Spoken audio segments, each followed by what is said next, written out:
After I'd spent 10 years on my first two radio stations and had learnt what I thought was a unique way of running radio stations by asking for people's positive experiences and positive alternatives, I was invited by one of the other big radio networks to run a seminar on how to run a successful talk show. I mean, we had 35% of the audience and they had about 10 at that time. So I said, well, I can actually tell you all about that in 3 sentences. And they laughed, they said that couldn't be done. And I said, well, I'll do the 2 hours, but it's going to cost you. You're buying 10 years of experience here. So I said to them, when I started, I'm going to tell you all you need to know about running successful talk shows in 3 sentences.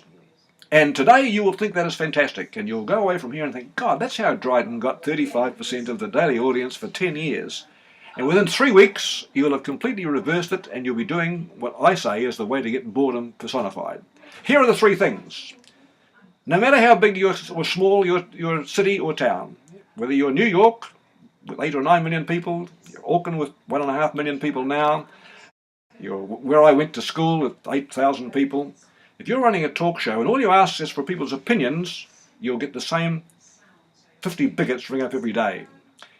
If you express a bigoted opinion for 20 minutes first, express a bigoted opinion for a start, and ask for people's opinions, you'll get the same 25 people ring up, and they'll be even more boring because they'll be bigoted all the same way.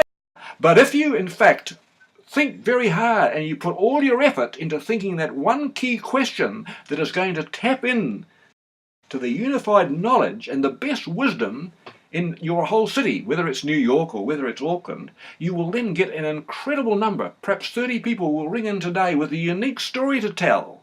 Something that has changed their life, something that's given them a positive alternatives. Those are my 3 lessons. And sure enough, they started off well, each of them on a day, and 3 weeks later, they were all expressing bigoted, biased opinions for 20 minutes at the start of their program, and then asking what people thought of, and wondering why on earth the audience ratings had dropped and they were bored to tears.